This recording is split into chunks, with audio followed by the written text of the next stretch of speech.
अगर ये लोग भगवानों में ही लड़ाई लगा रहे हैं तो सोचिए इंसानों को किस तरीके से ये लोग बांटने का काम करते हैं। हकीकत है विपक्ष के पास अब कोई मुद्दा नहीं बचा। लोक जनशक्ति पार्टी रामविलास के राष्ट्रीय अध्यक्ष चिराग पासवान ने जमकर विपक्ष पर हमला बोला है। उनसे पूछा गया कि राष्ट्रीय अध्यक्ष कांग्रेस ने आपत्तिजनक बयान शिव को लेकर दिया है और कहा है कि शिव मैं हूं। उन्होंने कहा कि यह लोग किस तरीके से भगवान को भी लगाने का काम कर रहे हैं। यह लोग समाज को तोड़ने का काम कर रहे हैं और भगवान को भी लड़ाने का काम कर रहे हैं। इनकी मानसिकता सामने आ गई है। प्रधानमंत्री पर आपत्तिजनक बयान पर उन्होंने कहा इससे ज़्यादा शर्म नहीं है, इससे ज़्यादा गलत चीज़ नहीं हो सकती। प्रधानमंत्री ने भारत के सर को ऊंचा किया है और आपका उनसे राजनीतिक बैर हो सकता है, लेकिन आप उस पर आपत्तिजनक टिप्पणी करें यह बिल्कुल गलत है। इससे आपकी मानसिकता बिल्कुल झलकती है। उनसे पूछा गया तेजस्वी यादव ने कहा है कि मोदी युग का अंत हो गया और एनडीए चुनाव हार रही है। उन्होंने कहा अन्य तो इन लोगों का पिछला बार एक सीट नहीं जीत पाए थे, इस बार खाता भी नहीं खुलेगा। 2020 का चुनाव इन्हें भूलना नहीं चाहिए। हम लोग अगर एक साथ चुनाव लड़े होते तो आज इनका घमंड टूट गया होता। ने कहा है कि अब लड़ाई शिव और राम की हो गई है। हम शिव है और शिव से ज्यादा ताकतवर कोई नहीं। भाई कैसे ये लोग धर्म का इस्तेमाल करते हैं राजनीति और उसके बाद आरोप हम लोगों पर लगाए जाते हैं।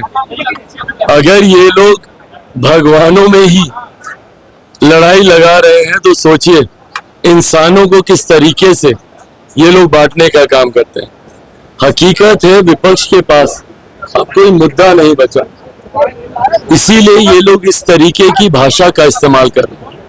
हम लोग जब भगवान श्री राम की बात करते हैं, ये मैनिफेस्टो का हिस्सा भारतीय जनता पार्टी का रहा है, जिसको कभी कांग्रेस या इनके सहयोगियों ने पूरा नहीं होने दिया। 500 साल से ज्यादा तक भगवान श्री राम लल्ला उस टेंट के नीचे रहे, तब ना इनकी भावनाएं आहत हुई, ना इनकी संवेदना उस प्रति जागी। पर आज जब भारतीय जनता पार्टी ने अपने मैनिफेस्टो को पूरा किया, एनडीए ने जब अपनी बातों को पूरा किया, तो आज इनको शिव भी याद आ रहे हैं। पर उस वक्त इनको शिव याद नहीं आते जब उनकी आधी अर्धांगिनी, जब शक्ति के बारे में, उनके विनाश की बात जब उन्हीं के पार्टी के बड़े नेता करते हैं। हकीकत है चुनाव के वक्त सिर्फ और सिर्फ भावनाओं को आहत करने के लिए कांग्रेस, उनके घटक दल के नेता इस तरीके की बातें करते हैं।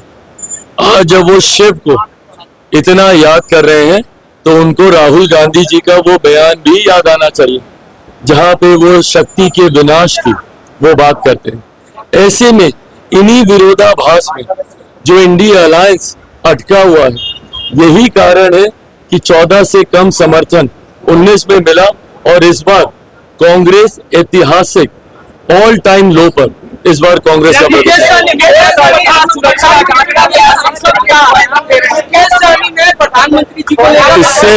इससे ज्यादा घृणित, निंदनीय, अशोभनीय और कुछ नहीं हो सकता।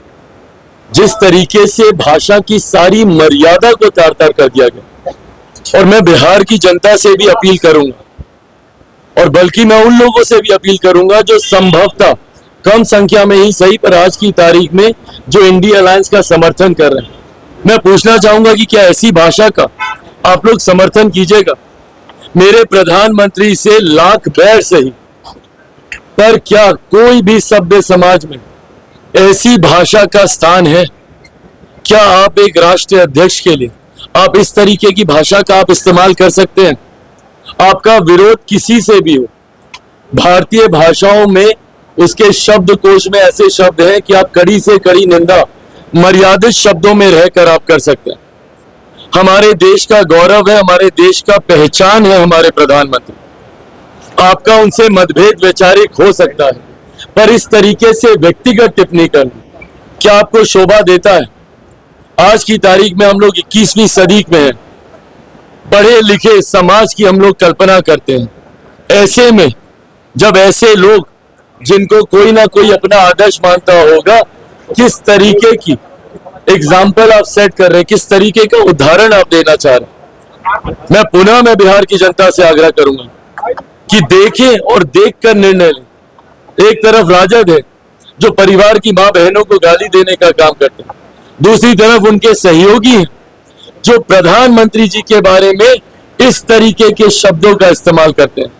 सभ्य समाज में ऐसे शब्दों की कहीं कोई स्थान नहीं, और कल को अगर ऐसे लोग आ गए तो फिर उसके बाद आने वाली पीढ़ी को क्या संस्कार दिए जाएंगे, ये इनके नेताओं की भाषा से ही पता चलता है। आंखें जो आपका चैनल है उसके लिए और उसके दर्शकों के लिए 2 लाइन की हम शुभकामनाएं अपने ढंग से देते हैं। आप सब में मिठास घुल जाए बांसुरियों बीन की तरह, और लोग आपको भी प्यार करने लगे वैक्सीन की तरह। हंसते रहें, मुस्कुराते रहें और देखते रहें आंखें न्यूज 24। अगर आपने अभी तक हमारे चैनल को सब्सक्राइब नहीं किया है तो हमारे चैनल को जल्द से जल्द सब्सक्राइब करें, लाइक करें, शेयर करें। अगर आप भी अपने दुकान, प्रतिष्ठान, school, college, coaching centre, restaurant, cafe का विज्ञापन देना चाहते हैं, वो भी किफायती दर पर, तो आंखें न्यूज 24 लेकर आया है आपके लिए एक सुनहरा मौका। आंखें न्यूज 24 न्यूज पोर्टल की दुनिया में बिहार का सबसे उभरता हुआ चैनल, जहां बिहार झारखंड से जुड़े तमाम बड़ी खबरें देखने को मिलती है। तो देर किस बात की, आज भी जुड़े आंखें न्यूज 24 के साथ संपर्क करें हमारे व्हाट्सएप नंबर 8935876430 पर। क्या आप पत्रकारिता के क्षेत्र में अपना कैरियर बनाना चाहते हैं? तो आज ही Royal Ashoka Institute of Mass Communication and Journalism में अपनी जगह सुनिश्चित करें। आर्यभट्ट ज्ञान विश्वविद्यालय पटना से मान्यता प्राप्त 100% प्लेसमेंट के साथ royal Ashoka Institute of Mass Communication and journalism नामांकन जारी है। हमारा पता है DS/16 गायत्री मंदिर के समीप, कंकड़ बाग, पटना 8,20,000। आप हमें संपर्क भी कर सकते हैं। हमारा मोबाइल नंबर है 9955456126।